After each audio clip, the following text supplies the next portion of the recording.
Social మీడియాలో fame తెచ్చుకొని and బోల్డెంతమంది subscribers యూట్యూబ్లో ఉన్న తర్వాత అండ్ ఇన్స్టాగ్రామ్లో అయితే ఇంకా లెక్కలేనంతమంది ఫాలోవర్స్. మరి ఇలాంటి ఫ్యామిలీ, మరి వాళ్ళ గురించి కూడా చెప్తాను. వాళ్ళే మధుకర్ అండ్ రమానందన్. ఇలా చెప్తే మీకు అర్థం కాదు, వారే నందూస్ వరల్డ్. ఇంకా మీకు స్పెషల్గా ఇంట్రడక్షన్ అవసరం లేదు కదా, అందరి మైండ్లో ఒకటి వచ్చేసి ఉంటుంది. ఎస్, ఈరోజు వాళ్ళ గురించే రీసెంట్గా మరి న్యూస్లో వీళ్ళు ఎందుకు వస్తున్నారు, అసలు వీళ్ళ మీద వస్తున్న ఆరోపణలు ఏంటి, ఎంత నిజం ఉందో దాని గురించి మనం మాట్లాడేసుకుందాం. Welcome to social post. నేను వై చాణక్య. ఈరోజు లేటెస్ట్గా ట్రెండ్ అవుతూ ఉన్న ఈ కపుల్ గురించి మనం మాట్లాడుకోవాలి.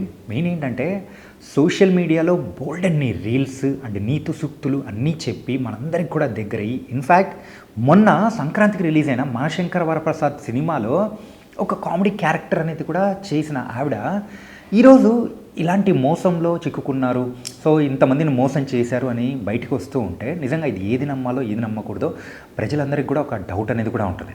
దాని గురించి మాట్లాడుకుందాం. ఫస్ట్ ఏంటంటే, ఆల్రెడీ డెస్టినీ కన్సల్టెన్సీ అని చెప్పేసి గుంటూరులో ఆల్రెడీ మధుకర్ గారు నిర్వహిస్తూ ఉన్నారు. అండ్ దానికైతే వాళ్ళ తండ్రి మోహన్ రావు గారు, సో అందులో ఆయన మొత్తం చూసుకుంటూ ఉంటారు. మ్యాటర్ ఎక్కడ మొదలైందంటే, వీళ్ళు ఉండేదేమో యూకే యుఎస్లలో ఉంటారు. అక్కడే ఉండి ఇక్కడి నుంచి ఎవరైనా మరి ఆ కంట్రీస్కి వస్తున్న వాళ్ళకైతే వీసాకి సంబంధించినా కానీ, లేకపోతే కన్సల్టెన్సీ వర్క్స్కి సంబంధించినా కానీ, దానికి సంబంధించి వాళ్ళు గుంటూరులో ఒక కన్సల్టెన్సీ అనేది కూడా స్టార్ట్ చేశారు. అసలు మోసం అనేది ఎక్కడ మొదలైంది అని చెప్పేసి ఆరోపిస్తున్నారంటే, మెయిన్గా శివక్రాంతి. సో శివక్రాంతి కుమార్ అనే పర్సన్ ఆల్రెడీ 2023 నుంచి వీళ్ళతో ఆల్రెడీ తెలిసిన వ్యక్తులతో పరిచయంగానే ఉన్నారనమాట. ఈ మధుకర్కి కాల్ చేసి మళ్ళీ ఇండియా నుంచి యూకేకి రావాలని చెప్పేసే ఉద్దేశంతో ఆయన, నేను రావాలి వీసా రెన్యువల్ కోసము, సో ఏదైనా హెల్ప్ చేస్తారా అని మధుకర్ గారిని అడిగినప్పుడు ఆయన ఏం చేశారంటే, టెన్షన్ ఏం పడకండి, గుంటూరులో డెస్టినీ కన్సల్టెన్సీ అనేది ఉంది, అక్కడ మా తండ్రి గారైన మోహన్ రావు గారు ఉంటారు, ఆయనకు 15 లక్షలు మీరు కట్టారంటే ఆ తర్వాత మిగతాదంతా నేను చూసుకుంటానని చెప్పేసాను. ఓకే, ఇంత నమ్మకంగా చెప్తూ ఉన్నాడు. అది కాకుండా సోషల్ మీడియాలో బాగా ఫేమస్ అయ్యారు, మరి మనల్ని ఎలా మోసం చేస్తారులే అని చెప్పి శివక్రాంతి వెళ్ళి అక్కడ మోహన్ రావు గారికి ఒక 15 లక్షలు కట్టేసి వచ్చారు. దాంతోపాటు ఆయన ఏమడిగారంటే, నా వైఫ్కి కూడా స్పాన్సర్షిప్ అనేది కూడా కావాలి, సో అక్కడికి రావడానికి అని చెప్పేసి చెప్పడంతో, సరే అది కూడా చేసేద్దాం, ఏం టెన్షన్ ఏం లేదు అని చెప్పేసి అది కూడా. సో మొత్తం మీద దానికి సంబంధించి అయితే 15 లక్షలు అనేది డబ్బులు తీసుకున్న తర్వాత ఏమైందంటే, ఏదో ఎక్కడో తేడా జరుగుతుంది.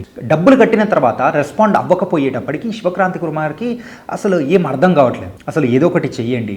తర్వాత ఎన్నిసార్లు ఫోన్ చేస్తున్నా కానీ ఫోన్లకు రెస్పాండ్ అవ్వట్లేదు. ఈవెన్ ఫోన్లకు రెస్పాండ్ అవ్వకపోగా అక్కడ ఎక్కడైతే డబ్బులు కట్టారో అక్కడికి వెళ్ళి మోహన్ రావు గారిని అడిగినా కానీ, సో ఆయన కూడా అసలు ఇన్ఫ్యాక్ట్ అస్సలు పట్టించుకోలేదు. ఇదంతా విసిగెత్తిపోయిన ఈ శివక్రాంతి కుమార్ ఏం చేశాడంటే, వాళ్ళని డైరెక్ట్గానే అన్నాడు అనమాట, మీరు డబ్బులు రిటర్న్ ఇవ్వండి, ఏదో తేడా ఉంది, లేకపోతే ఇదన్నీ కాదు అని చెప్పేసి అనడంతో 2 లక్షలు వెనక్కి ఇచ్చాడు. కాకపోతే వాళ్ళు స్టార్టింగ్లో డబ్బులు కట్టిన తర్వాత వాళ్ళ వైఫ్కి స్పాన్సర్షిప్ కావాలని చెప్పి అడిగినప్పుడు మరి దానికి సంబంధించి అయితే వాళ్ళకు సర్టిఫికేట్ అనేది కూడా ఇప్పించారు.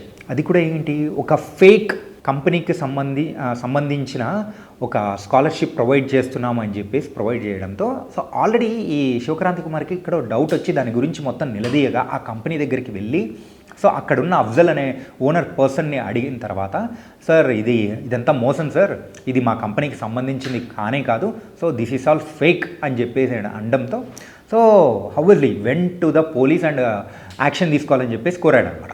యాక్షన్ తీసుకోవాలని కోరిన తర్వాత ఆ టైంలలో సో ఈ 2 లక్షలు అనేది వెనక్కి ఇచ్చారు. ఇంకా 13 లక్షలు అనేది కూడా రిటర్న్ రావాలి. ఆ 13 లక్షలు ఇవ్వకపోగా మరి అసలు ఏం చేస్తున్నారంటే, రిటర్న్లో బెదిరించడం అనేది కూడా చేస్తున్నారట. సో రిటర్న్లో బెదిరించడం అనేది చేసేటప్పటికి ఇలా ఏం అర్థం కాలేదు.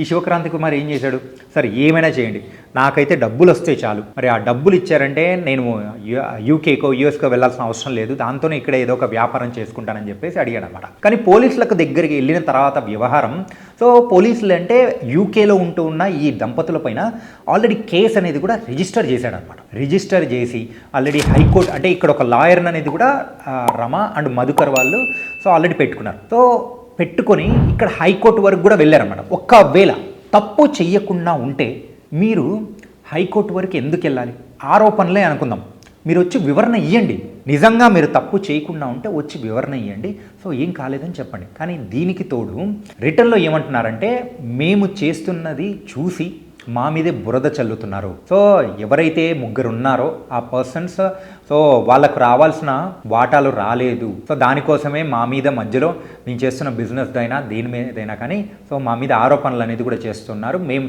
సంపాదించున్న పేరుని మొత్తము కంప్లీట్గా డ్యామేజ్ చేయాలనే వీళ్ళు ఉన్నారు. సో వాళ్ళు కూడా యూకేలోనే ఉంటారని చెప్పేసి వీళ్ళు అంటున్నారు అనమాట. ఇదంతా ఇలా ఉంటే అర్థం కానిది ఏంటంటే, మీరు తప్పు చేయకుండా ఉంటే పోలీసులు కేసు ఎందుకు రిజిస్టర్ చేస్తారు? పోనీ రిజిస్టర్ చేశారని అనుకుందాం. తప్పు చేయనప్పుడు ఇక్కడికి వచ్చి దానికి సంబంధించిన వివరణ అనేది కూడా ఇవ్వాలి.